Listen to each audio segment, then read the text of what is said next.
This podcast is part of the Batman Universe Podcast Network, hosted by the BatmanUniverse.net.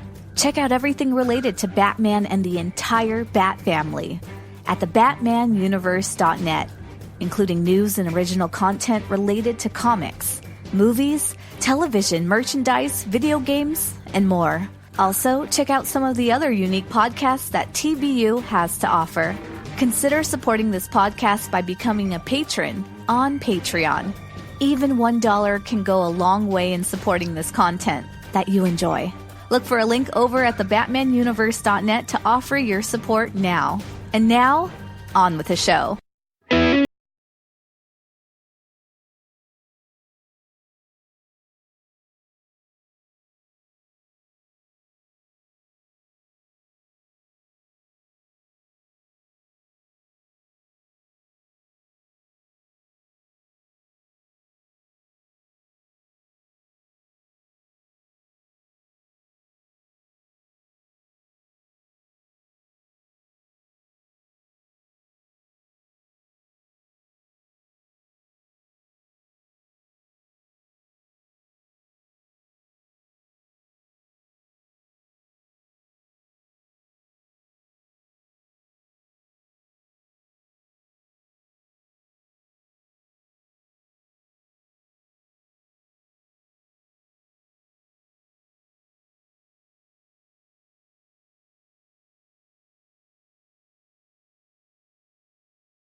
Hello, and welcome to this edition of TBU's Bat Books for Beginners, episode 215. My name is Gerry.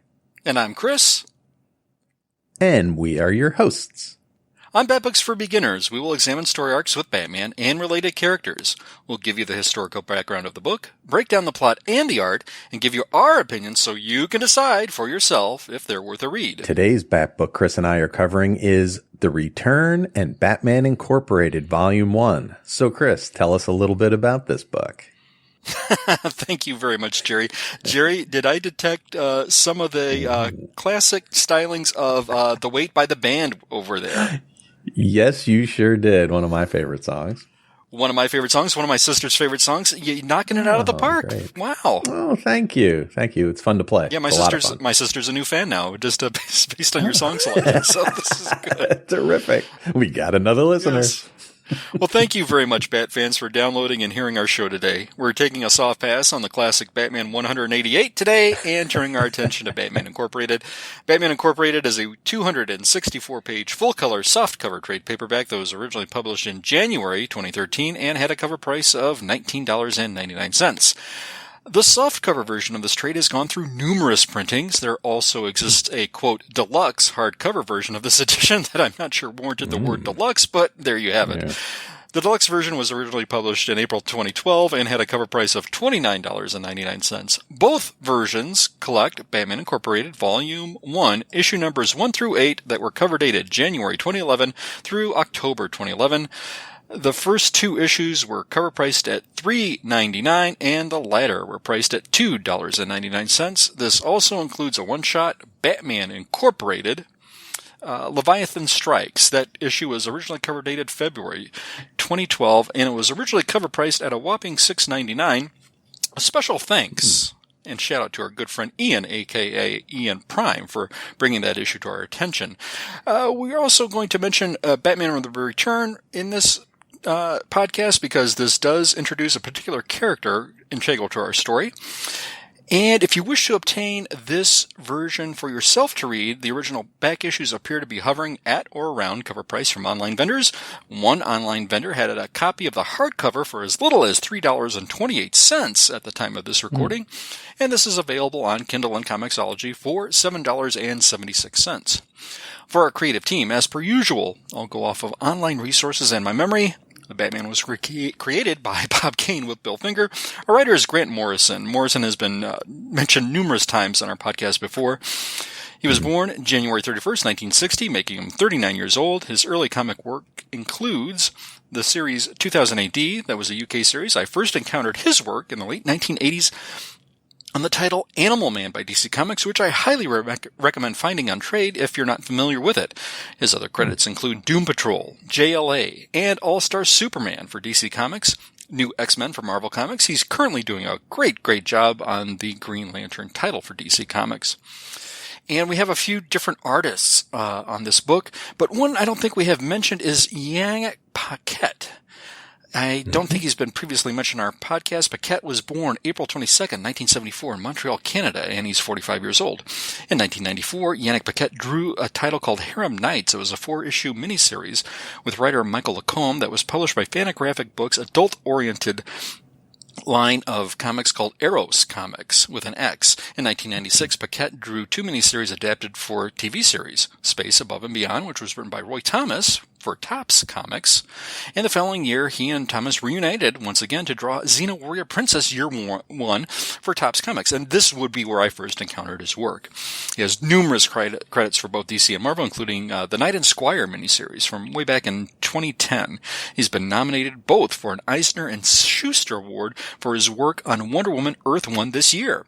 Cameron Burke and Chris Burnham also provided artwork on Leviathan Strikes. With respect to this tome, Batman Group editor Mike Martz elaborated on the overall theme of this new title, saying, quote, Grant Morrison, if he's writing Batman, or if he's writing Batman and Robin, or if he's writing Batman Inc., his storylines will deal with big concepts and the epic storyline, and the multi-layered bigger story. That's Grant's strong point. So that's what Batman Inc. is about. It's about expanding the Batman universe and the Batman line and the Batman cast of characters, end quote. In interviews, Morrison stated that the animated series Batman the Brave and the Bold was a major influence on the premise and tone of this particular book. The first story arc contains several references to the Batman manga from the 1960s and even reintroduces a character called Lord Deathman, aka Deathman, who first appeared in Batman number 180, cover dated May 1966 in the American comic. And he threw this into the mainstream DC continuity. In addition, a new protagonist named Hiro Osamu is introduced as the sidekick of Mr. Unknown, the Batman of Tokyo.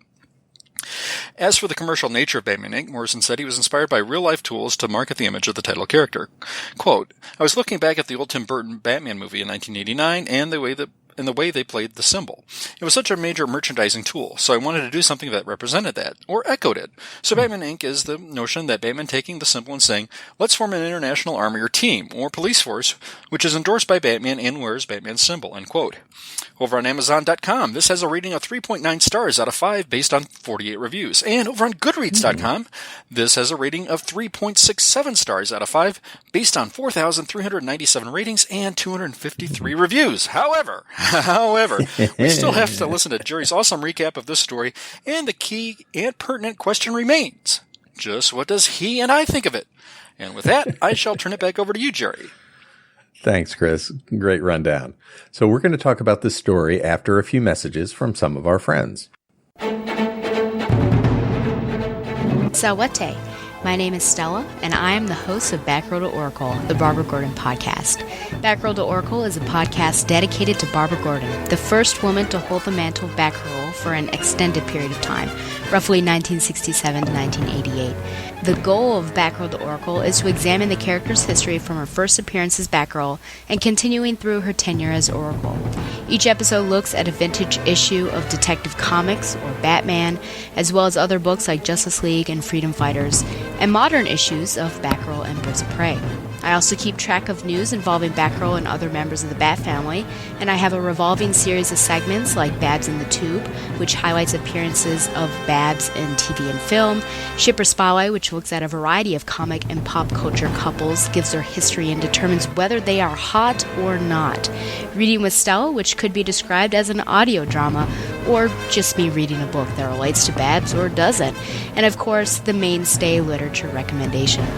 I have been blessed to interview writers Scott Beatty and Chuck Dixon on their Backroll Year 1 work, Brian Q. Miller on his Backroll run, Dwayne Swarzinski and Christy Marks on their separate Birds of Prey work, and the creators and actors of the Backroll Spoiled, the web series. I hope to interview more creators and actors in the future. My goal, most importantly, is to make a fun, entertaining, and thoughtful show that people enjoy and from which they learn. Find the show online at thebatmanuniverse.net and iTunes, and follow the show on Facebook and Twitter at Backroll to Oracle. Thank you, and fly on, Babs lovers. Welcome back. So here is the story of The Return and Batman Incorporated, Volume 1. Just to catch everyone up, Bruce Wayne is back as Batman, and Dick Grayson is out there as Batman too, and Dick has Damian as his Robin. There's an organization called the Leviathan that's causing problems all around the world. Batman, the Bruce one, has decided to create Batman Incorporated, a worldwide collection of bat-friendly superheroes and soldiers that can defeat Leviathan. Bruce Wayne publicly announces that he is bankrolling the operation. Lucius Fox has an army of fighting robots from Wayne Enterprises. They turn them into Batman robots. In Yemen, Bruce Batman and Damian Robin are in some bat mech suits and go to a facility that reports show has been the scene of bio and genetic experiments on humans. They find a bunch of dead soldiers who seem to be imperfect examples. They try to save a woman left delirious in a vat of nasty chemicals, and they are attacked by Traktir of the Super Collective, who is crushing on this woman named Spydra. Robin is confronted by a new arrival who says that he will know him, but not yet. Robin gets a tracking device on him. The new arrival is a Leviathan agent and has mind-wanked the Sheik's son to be servant of Leviathan. The kid shoots and kills his dad. Hail Leviathan! Batman overhears the whole mess from the tracking device. Batman and Catwoman infiltrate Dr. Sivana's armory. He has an invention Batman insists on having for himself. They interrupt a gang that's trying to do the same thing. Batman fights them while Selina breaks open the safe. They find inside a gem called Project X. Lord Deathman, a skeleton-headed guy, is on the loose attacking bat-adjacent soups around the world. In Tokyo, he kills a Mr. Unknown and his partner gets away. Batman arrives at the scene to find the dead X-soup. Batman and Catwoman take care of some henchmen left behind. One tells them that they are waiting for Lord Deathman and the kid, the body double, got away. That kid, Jiro, returns to his apartment to find his girlfriend tied to a chair, his carpet mined, and Lord Deathman and his men there. Jiro shoots Lord Deathman, who crashes out the window. The girlfriend says that was a mistake because he was the only one who knew how to stop the trap that she's in. Trap? What trap? Batman and Selina arrive, and now a hatch opens and the woman falls into a watery tank. Though Selina dislikes water, she dives in after her and finds herself in a tank with an attack octopus in the apartment below. Batman smashes the window and frees the two ladies. The girlfriend, Misaki, breaks up with Jiro. That's a bummer. Jiro was Mr. Unknown's actual leg man. Unknown was too old to do the physical stuff, so Jiro took his place. He asked Batman to be part of Batman Incorporated, but since he used the gun in the fight, Batman turns him down. No guns. At the hospital, doctors are operating on the body of Lord Deathman, who comes back to life and kills everyone. His henchmen arrive and they blow up a disabled children's bus to create a diversion and escape the hospital in a sports car. Lord Deathman mows down innocent bystanders. Batman finally catches up with him. They go to an aquarium where Lord Deathman attacks Aquazon, an aquatic-themed superhero lady. Jiro is there too. They fight. Jiro is shot and killed. Batman captures Lord Deathman and locks him in a safe and shoots him out into space for safekeeping. Turns out Jiro isn't really dead, and because he resisted using a gun, even though he was shot, Batman accepts him into Batman Incorporated as Tokyo's new Batman. In Argentina, Batman works with his old pal El Gaucho to invite him onto the team. They defeat some henchmen of a boss who they discover is named Ouroboros by an overtalkative parrot. The baddies have kidnapped some kids. They also discover a Dr. Daedalus is a player in all this business. A team of British supes are on his trail as well. They find where the kids should be held and are confronted by a video of a masked man in a wheelchair, sombrero, taunting them. Also there is Kathy Kane. Now, she was a motorcycle tricksteress at carnivals and is also the original Batwoman back in an older age and the first woman Bruce Wayne loved. The masked man taunts Batman, telling him that El Gaucho killed Kathy, but it turns out it was all a mistake, but the two men fight anyway. Turns out Kathy isn't dead and is tussling with the new modern Batwoman. Kathy had been turned into evil by Dr. Daedalus, an ex-Nazi. Batman and El Gaucho fight and find Sombrero and save the kids. Yay! Hey kids, remember Nazi Germany? Well, Dr. Daedalus does. He was a scientist for Hitler, and after the war, he ran Spiral, the spy agency for the UN. And now it's starting to sound like he's the Ouroboros feller trying to start a world war. Batwoman, the modern one, meets British good guy the Hood. They go to Daedalus's lighthouse lair. They get attacked by scorpion robot bombs. Batman and El Gaucho fly in his Batman silent bat plane to save him. They're attacked by Scorpiana, a scorpion-themed villain. They defeat her. They find and confront Daedalus. There's a metabomb on the island that Batman finds. The bat plane blows up the bomb. Turns out Daedalus isn't the real Daedalus. Batman must decipher the mystery of Ouroboros. Batwing is now part of Batman Incorporated. Also, the Bat robots are deployed to fight crime. Commissioner Gordon meets the two Batmans that we know as Bruce and Dick. Yay, the Bats are back in town. Batman gets the Bats together, all of his associates, and tells them that they are now fighting Leviathan. Bruce, Dick, Damian, and Alfred travel to Paris, where they meet hero the Night Runner. He and Batman save some kidnapped kids, but the kids are already sucked into the Leviathan death cult. Even Cassandra Cain, now known as Black Bat, is helping out. Batman is recruiting more Bats. There are Batmen all around the world defeating crime. Mr. Necto, a freaky big-looking guy, visits the baddies, the Average Joes, and tells them of this Batworld.org. They team up to do crime. But Necto is really Batman, I guess, and punching ensues. Native American Batman, Man of Bats, and his son and partner Raven are working with Batman Inc., fighting the Reds gang. Raven is upset with the hero versus family situation and quits the crime-fighting biz. Batman visits Raven and tells him that Leviathan has targeted them. Man of Bats is with the local cops and one of them is working for Leviathan and he's stabbed. There's fighting and Man of Bats looks like he's going to be lynched. Batman and Raven arrive to save him. Man of Bats is in the hospital and Batman recruits Raven to Batman Inc. Bruce is visiting his scientists who have created Internet 3.0. In a cyberspace simulation, they are attacked by some freaky soldiers led by the Worm Captain. Batwoman joins to help. They fight the baddies off, but everyone is chased. One of the scientists is a traitor. Batwoman figures out who. They face off against the bad simulation fighters. They isolated the mutated code. I guess that's what happens anyway, and they trap the baddie. The Bats realize that the country that Jezebel Jet ruled, or is ruling, is back and bad. Maybe she isn't dead after all. Stephanie Brown gets into a girls' boarding school run by Leviathan. She got in because her dad was the villain Cluemaster. Many of the other girls are also children of supervillains and are good fighters in their own right. They test Stephanie and she passes, so she's let into the inner circle. There's an initiation where the leader of the school is shown to be Johnny Valentine, son of Professor Pig, or something like that. Stephanie fights and breaks up the initiation. She gets into her Batgirl garb and escapes with a friend. Batman shows up to help. The friend turns out to be a Leviathite. Batman visits the headmistress, who is about to kill him when Steph shows up and stops her. Bruce Batman, Dick Batman, Red Robin, and Damian Robin are in the Leviathan submarine looking for Jezebel Jet and are in Daedalus's lair trapped in a circular room. Which door should they choose?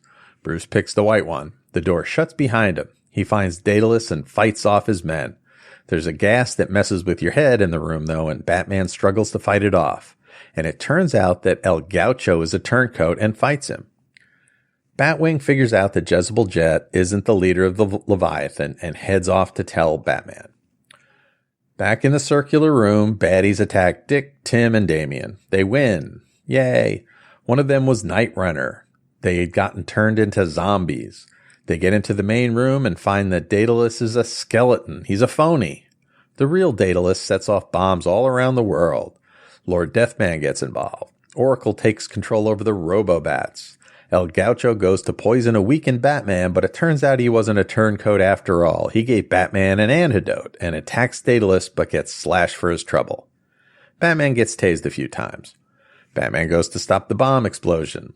Daedalus goes to kill Batman, but Damian throws a knife, killing the baddie. He is shocked at himself for killing. Turns out, though, that Jezebel Jet really is dead, and we find that the big bad is really, wait for it, Talia al Ghul. The end. So Chris and I are going to talk about our feelings for the story after a few words from some of our friends.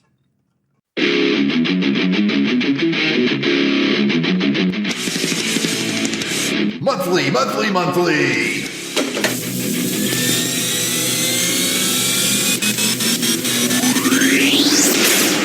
It's Action Film Face Off.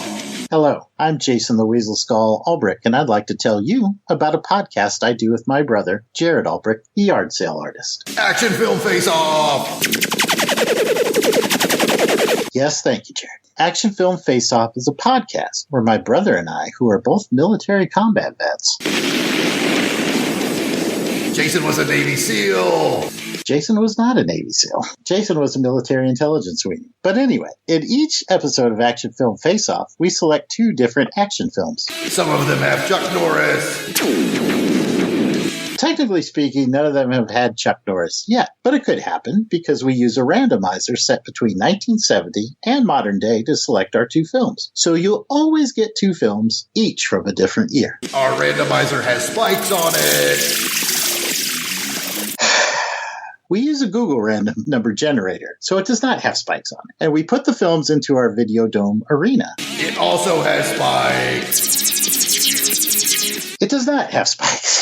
But we discuss the films and score them through 6 different rounds of criteria. I score Bond films very high. Okay, that's true. But anyway, by the end of the episode, we crown one of the action films the champion of Action Film Face-Off. Next episode, Jason fights a bear. Jason is not fighting a bear, but please give our show a listen. We're part of the Longbox Crusade network of shows. Pat Sampson killed a man with a sword once. I can neither confirm nor deny that statement. But you can find us on iTunes, Google Play, and most podcatchers under Longbox Crusade, or you can subscribe to just our show by searching for Action Film Face-Off. Come see the blood fly. And that's Action Film Face-Off. We do, indeed, invite you to come and see the blood fly. I just said that.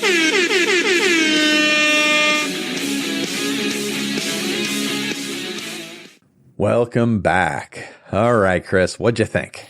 Gerry, a lot of things in play here with this. First off, let me commend you for an excellent job. There was a lot of moving pieces with this particular story, and I really thought you did a great job with your summary of the book. It was marvelous. I don't think I could have come close to have done it, or have done it in maybe 3 times as long as it would have taken me if I was tasked to do that myself. So great job with the recap on that. Thank you. Let me get some of the notes I have, because they're a little all over the place, so bear with me. First up, I have a few comments with respect to the art. Panic's art is really, really unique and breathtaking in places. That said, he draws a great Catwoman, but I couldn't help but notice, though, he's a little fixated with certain parts of her anatomy, if you will, which may be a little off-putting to a reader. I think we did get a lot of cleavage shots. There's one nice back shot, I think, which somebody might think might be offensive, and it could be borderline, maybe this book isn't for kids per se, but then again, with a lot of the pieces we have here, and the concepts, this is a heady thing, which leads me to a point that, is this a book for a beginner? Well, It might be tough to come at. I have to commend Morrison because he really does a great job with respect to nods to the Batman Golden Silver Age history, if you will, in the times of the 50s, like Batman of All Nations, he alluded to in the previous material that we've covered sometimes with Morrison, stuff referred to from Batman number 215, with Batman of Many Nations, and it comes into play here, but just with a broader and full scope. Excellent concept. I almost thought a little would have gone a long way, but he really gives us a lot of depth with respect to the characters. We did get the turnaround with Gotcha, which I thought was a marvelous moment where you didn't see coming. And just the way he constructed the story from one place to the other in the narrative, I really like how that moved along. I also liked how they teamed up with respect to, at the conclusion, you sort of had like the word captions sprawled across the page through different panels, almost akin to the 66 series, where there was the cliffhanger set up, and I could just hear Dozier's narration overturning, playing in my head when I saw that, and a smile came to my face. A lot of things to like here with respect to that. I do like the use of the cast. I don't think I gave, I think we mentioned Burnham before on a previous show, and I didn't give him much of a due with respect to the bio, but a lot of things reminded me too of reminiscent of Frank Quietly's artwork, or in that, if you will. And I also got kind of a vibe of, I was looking at a heavy metal magazine from in the 80s, with respect to that kind of a graphic bit with his artwork. It just sort of had like that heavy metal feel to me in places like this. Some of the art transitions weren't seamless. It did take me out of the story in the narrative in places, but it recouped itself with the characterization. I think we got some great Batman and Catwoman interaction, if you will. The Batwoman stuff was very, very pleasant. The Stephanie stuff at the end was very, very good. So there were a lot of little bits of the things to like. I think the narrative maybe dragged on a little bit for me in places. It was a little confusing in places. But overall, this was a self-satisfying story that I have a slight marginal hindrance for recommending this for a beginner, if you will, because I think it's too much thrown at them if looking at it from that kind of view, because I almost thought I was a little lost in places. And who would know if what Morrison is referencing if they're not really familiar with any of those original stories? Because I think a older Batman fan could appreciate what he was going on here with respect to things like characters like Deathman, if you will, and the Kathy Kane Batwoman, the original in the yellow costume. Yeah. So some nice stuff for some older fans, some confusing stuff for some newer fans. The artwork overall was pretty good. Gerry, what were your initial thoughts and impressions? Well, one thing I really liked was the opening with Bruce, and going through the kind of Batman origin story. And you see Bruce being influenced by a bat that flies into his room, who sits on a bust, kind of like the Raven sitting on a bust, but now it's a bat. And I thought that was kind of a interesting retelling, very quickly, very briefly, of Bruce's origin. We had some good Bruce and Alfred scenes, which I always like. Alfred, I think, is very happy to have Bruce back, and he loves the bat life. He's just, Alfred, really likes doing all this stuff, fighting crime and taking care of his boys. You mentioned a couple of things about Selina. There's a really great panel here of Selina kind of going to grab that weird gem in the safe, and she's about to be attacked by a robot mouse behind her. She doesn't know it's coming, and she just can't help but look at the gem, and she looks gleeful. And I really, I'm a big Selina Kyle fan, Catwoman fan, and that was a cool scene. And you also mentioned something about this is maybe not a book for kids. There's definitely some references that are more adult.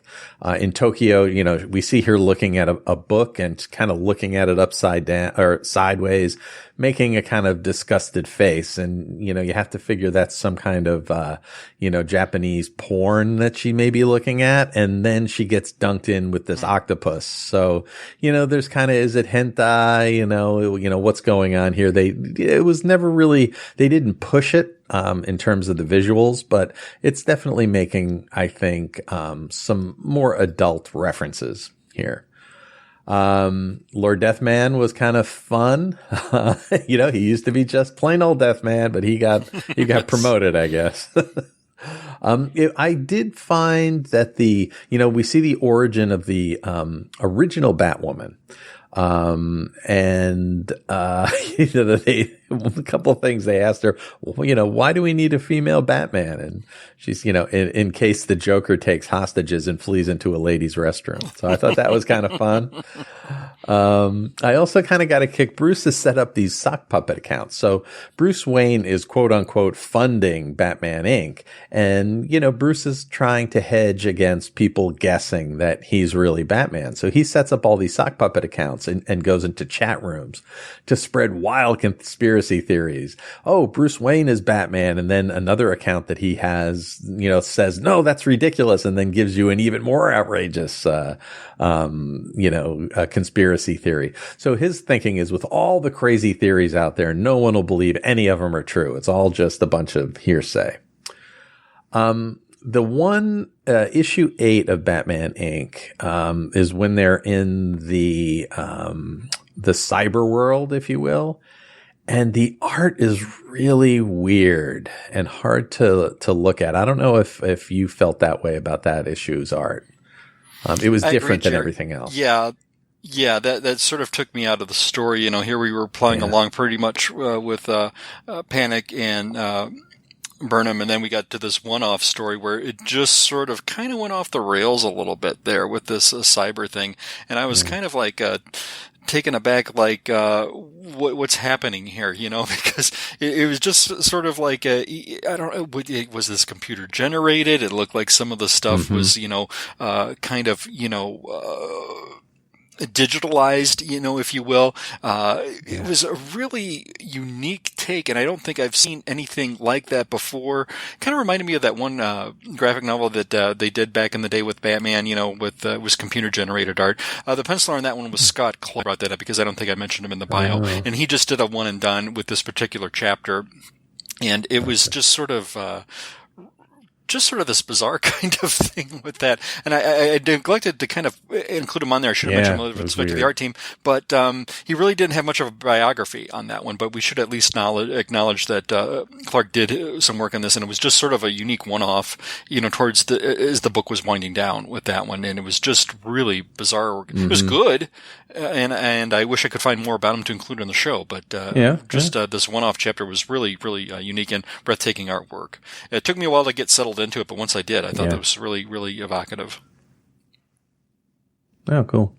So, I just overall, I kind of found this story to be a little confusing and disjointed. There's a lot of different places as we're going all around the world. Not everything is really explained well.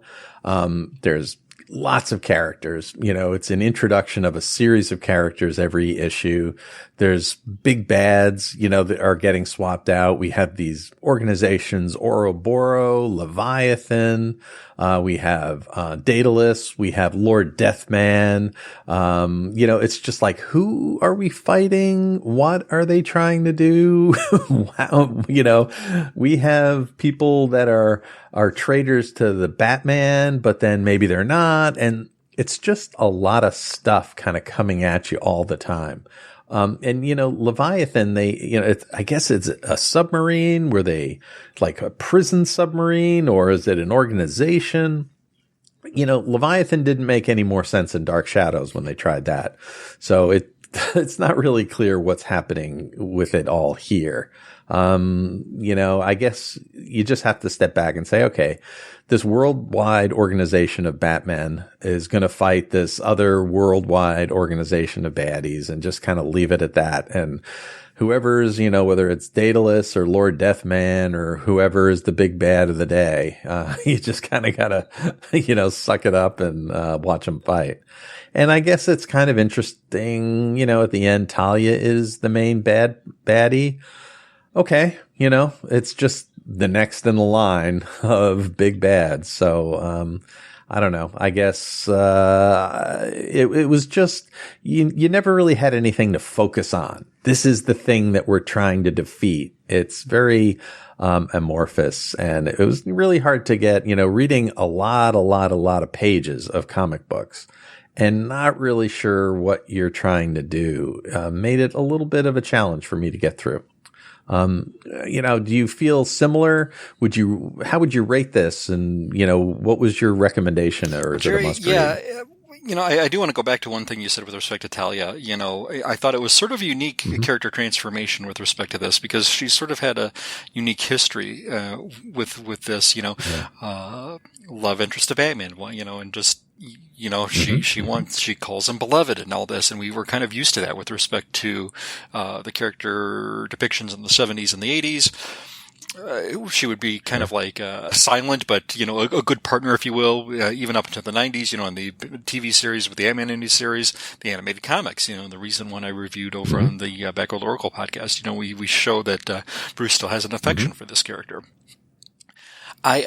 I think she is more compelling as a villain, if you will. We kind of see that, hey, this is truly the demon's daughter, Ra's al Ghul's daughter, and being a cold, calculating person who maneuvers in such a way, as opposed to somebody who is a Lex Luthor lackey, depiction, where she's running LexCorp, or if say in a story from the 80s like the Lazarus Affair, she did have a bit of a role there, which was sort of like that. But there are other times in other stories where she's just sort of like Bruce is on this escapade, and she's basically there as a sidekick who does very little. She looks pretty, and she sits next to him in the Batplane, but she doesn't do much. So it's interesting to see the different roles Talia's had throughout her history, and I kind of like this take on it. And I wish they'd done a little bit more. I know when we covered things like, Death of the Maidens way back in the day, just to see, where she was, just trying to get the battle for supremacy, with respect to, Demon and League of Assassins and everything here. It takes an interesting, unique turn.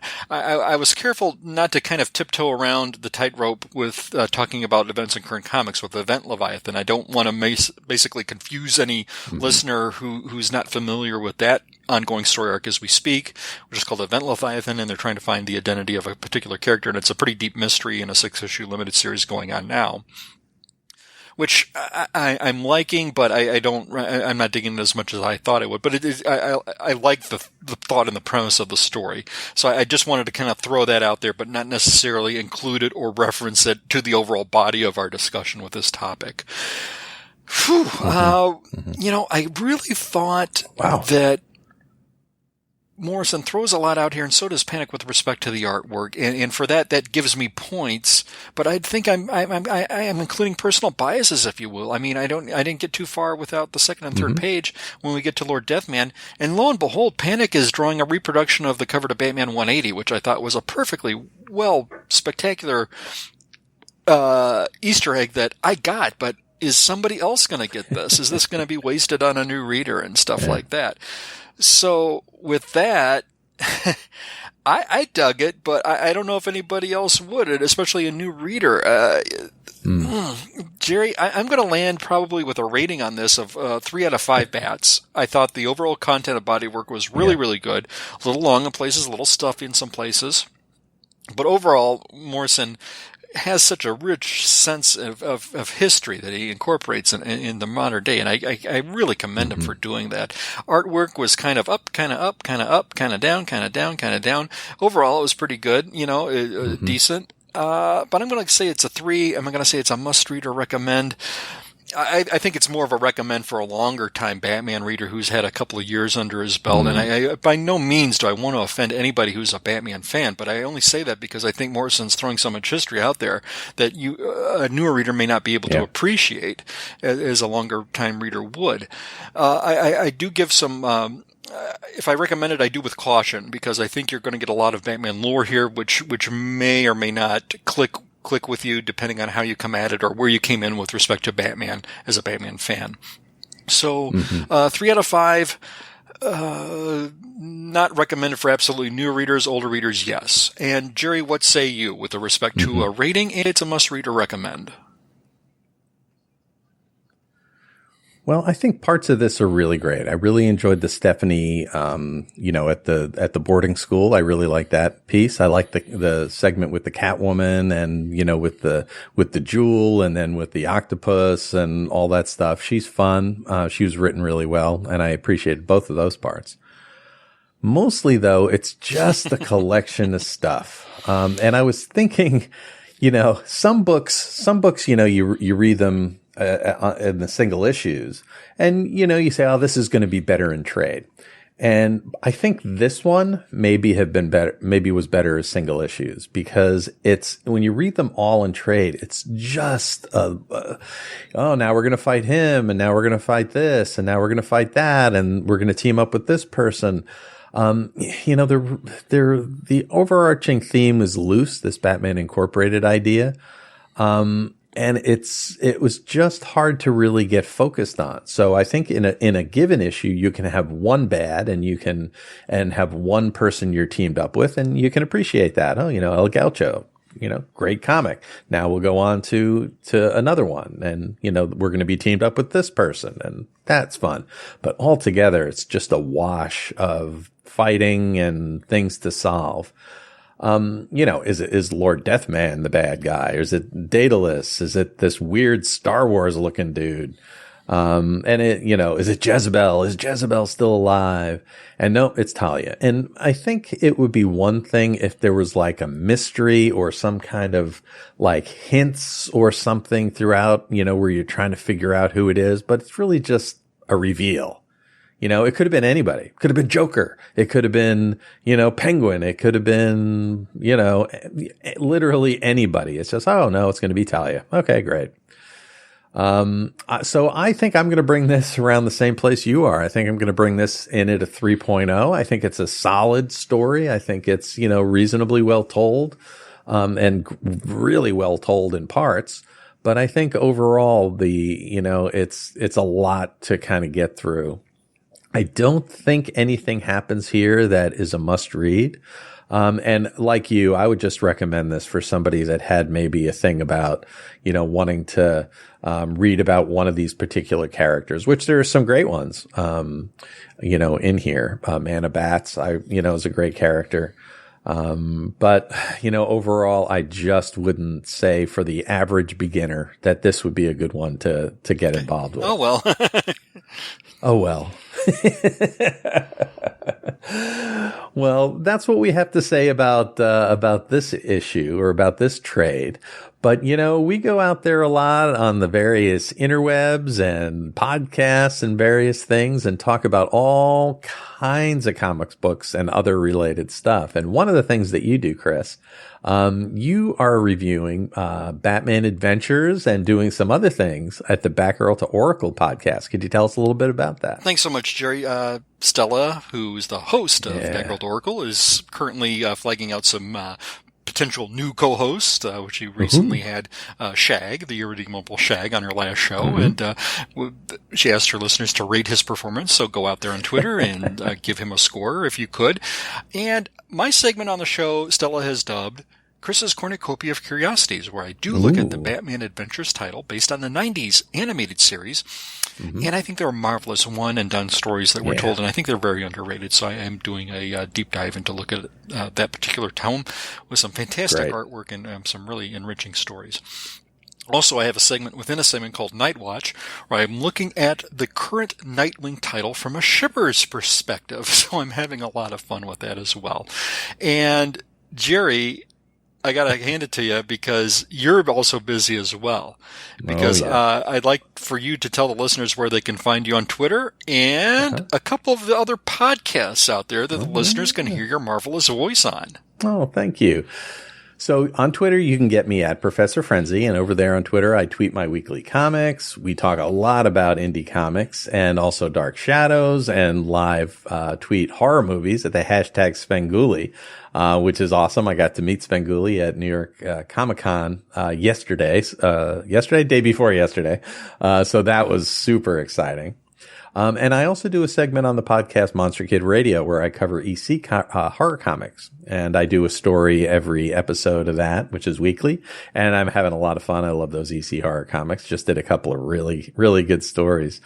And now, don't forget, folks, to check Chris and I out on the Professor Frenzy show. So that's a show that we do that is about indie comics. weekly show. And we also cover other pop culture topics. We have memory minutes and we do rereads of classic comics, really good indie comics. It's been a lot of fun. So check the show out. You can search on iTunes for the Professor Frenzy Show. Like I said, find me on Twitter at Professor Frenzy and find Chris at BTO and Batbooks. And you can see what we're up to out there. Gerry, we got a couple of comments on our last episode. Now, that was the one where we talked about Batman House of Hush. And first up, we heard from our good friend on Twitter, Green Lantern HG, and he said, another great episode, guys. Thumbs up. And did I hear right that Batman Incorporated is next? Yes, you did. So I hope you're listening, Green Lantern HG. Yeah. We heard from our good friend Ian at IBM Miller on Twitter. And Ian, again, thank you for making sure that the work Leviathan Strikes was included in our episode. And he said, with respect to Batman House of Hush, excellent review. I am very attached to these issues and think as a monthly experience, they are very delightful.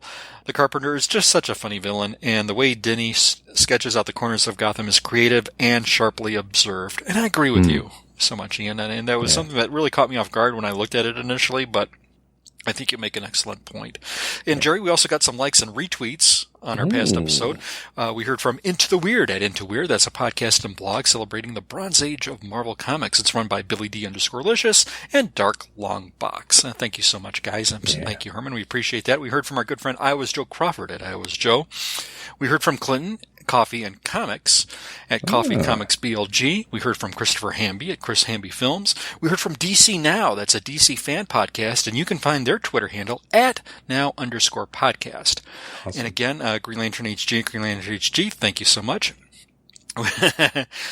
We heard from Uranus at Uranus 88360103, and we heard from a new friend of the show, Willoughby Wolf at Willoughby Wolf. Thank you so much. And I think that was it. And if I overlooked you, my sincerest apologies and deepest regrets. Please let me on Twitter at BTO and Batbooks, or let Gerry know at Professor Frenzy, and we will be sure to mention you on our next podcast. Thanks, Chris. So that's all we have for today. Please join us next time where Chris and I will cover Batman, Gotham Shall Be Judged. My name is Gerry. And I'm Chris. And thank you for listening to Bat Books for Beginners. You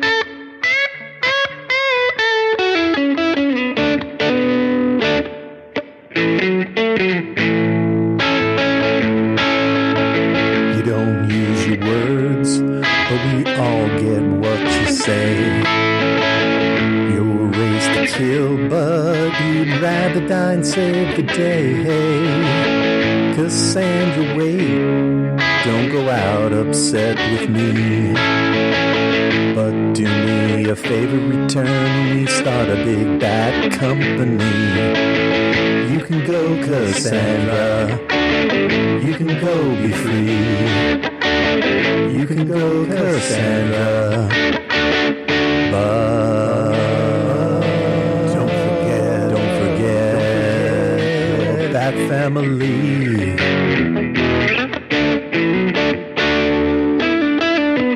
Helps Bruce defend Batman across the world. She proved the best since before she was Batgirl.